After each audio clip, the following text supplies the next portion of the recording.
All right, my family and I have recently gotten into outdoor climbing. We've been doing top rope climbing, and I've recently been taught and have been practicing sport climbing. And I've gone about 7 times in the outdoors. All the times that I've gone, except for 2, have been with a guide. In Joshua Tree, we hired a guide, and then back here in Chattanooga, a lovely woman from our church in her 60s who's been climbing for 30 years took us twice, and then another friend from church in his 60s who's been climbing for 30 years took me 3 times just alone without my family.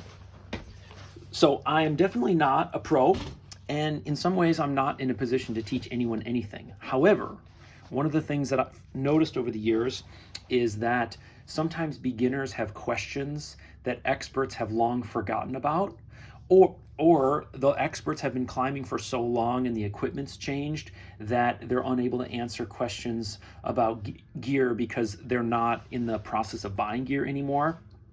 One simple example would be one of the guys I've been climbing with has never really used these Dyneema slings. He's used the older style nylon stuff, which is perfectly fine.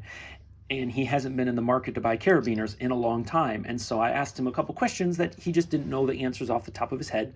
And so sometimes when you're a beginner and you have these questions that experts haven't asked in years and years and years, it can be helpful to hear from someone who's a few steps ahead of you, but isn't yet some pro. So anyway, as I mentioned, I've been learning from a guy actually who's in this book published because he helped develop this area, the Obet near Knoxville. And so I've been learning from a near pro, and I'm really grateful for that.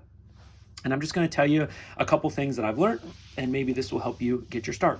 So to do a top rope climb with your family, the climber and the belayer are going to need a harness. That's an absolute must-have. The climber will benefit from having climbing shoes, although that's really not necessary. People have climbed without climbing shoes for years. And so if you want to get into this from a minimalistic perspective, you can skip the shoes. I found these shoes used for $20, and you can look for used gear shops in your area or buy off eBay or something like that.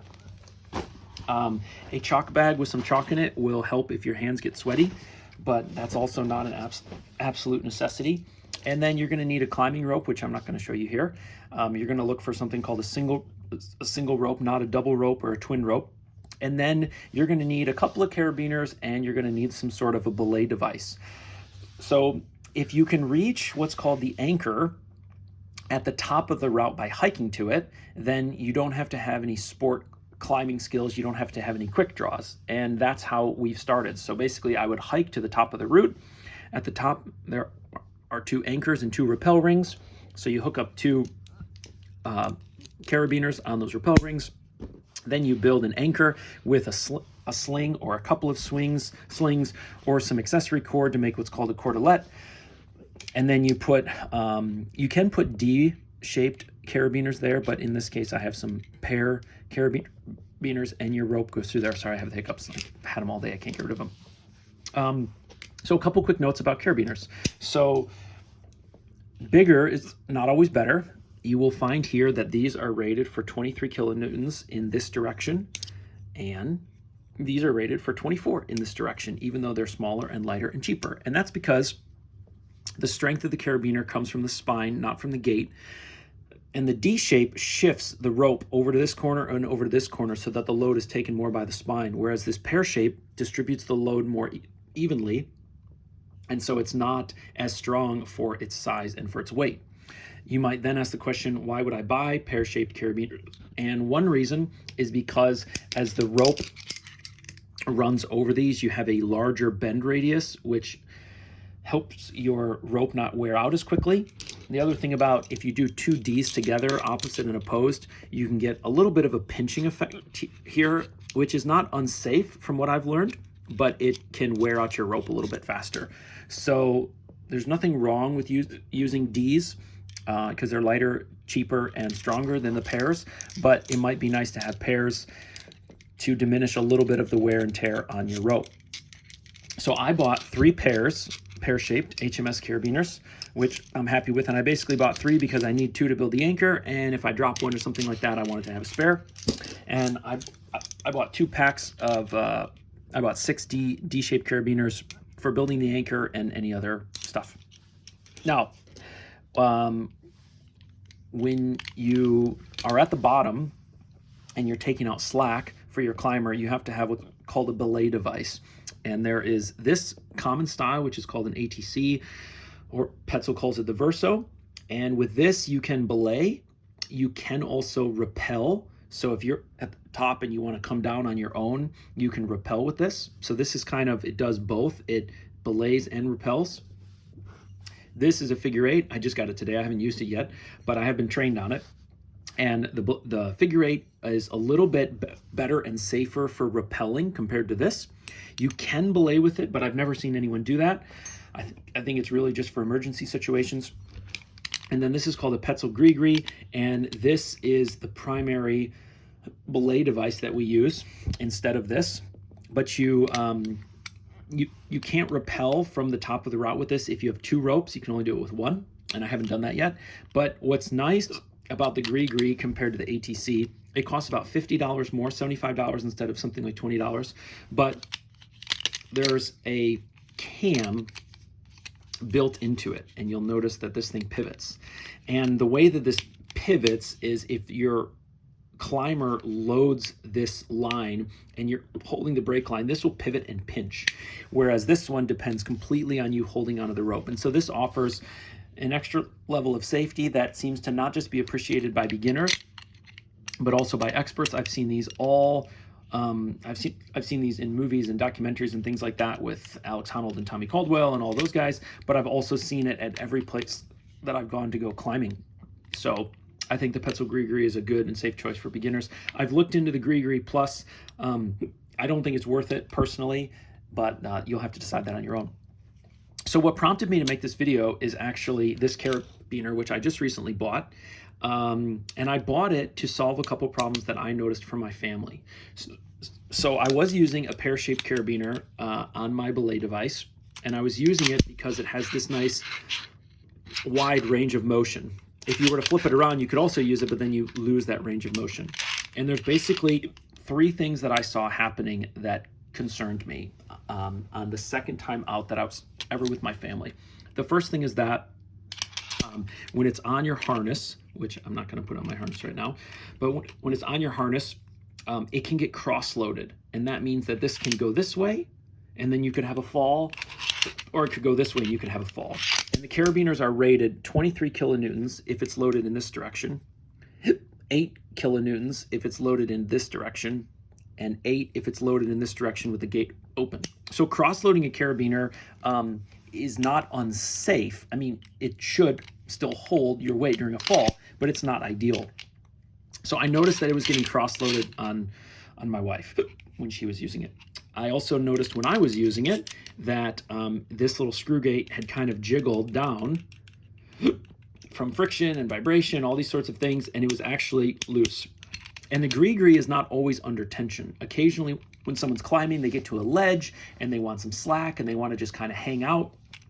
Or occasionally, when they're going, up a particular route, they need a little bit of slack. And so this isn't always super under tension. And so when it's not under tension, you can see how if this gate opens, the thing falls off very, very easily. Now, it made me nervous, because elsewhere on the anchor, we have all of this redundancy. We have 2 carabiners, we have 2 strands. And so you go to all of these lengths to make your chain very strong, but your chain is only as strong as your weakest link.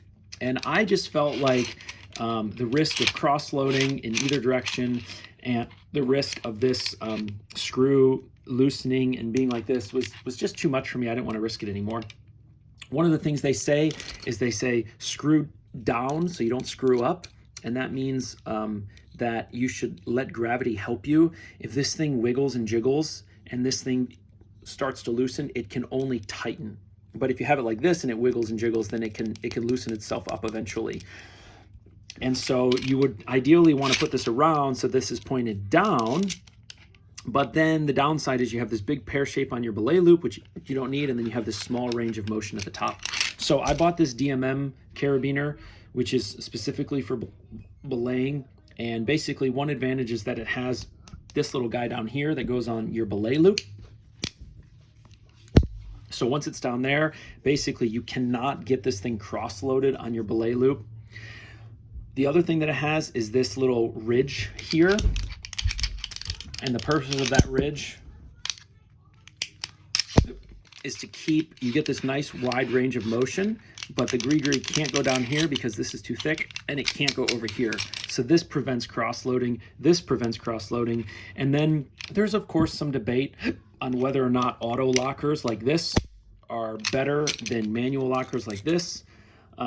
There's always the debate with safety items like this, like, well, if you just rely on the mechanism and you don't check it, then you can have a problem, and that's true. But I just thought that in this application, where the screw gate needs to be pointed up in order to benefit from the arc of the pear shape, you can't do the screw down so you don't screw up rule, and so I thought it was worth it. These cost about $15. This was like $28, so there's definitely a big price difference. But I just noticed that while we were out as a family, I had 3 small risk factors that were related to the belay device and the harness. And so I thought for the $1,000 worth of climbing equipment I've already spent, it was worth having a little bit of extra safety here. Again, we have all of these points of redundancy, but then the climbing rope, the belay device, and the belay carabiner are single points without redundancy. And so it just seemed to me that it was worth it. Last thing I was going to say, as I mentioned, I've been doing some sport climbing now. So we have quick draws and we're working our way up the routes. And old style carabiners, or even some modern carabiners, whether you have a solid gate like this or you have a wire gate, you have these hooks at the end. And you can also get what's called a key lock gate like this, where it locks in a different way, and this is nice and smooth.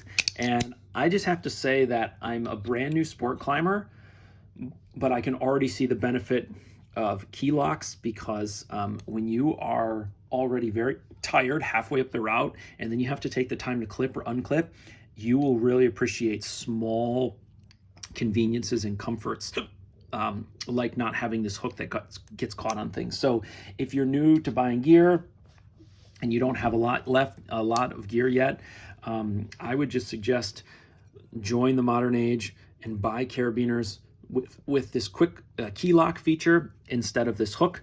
I just think it's worth it. And again, I'm not an expert. I'm not a pro.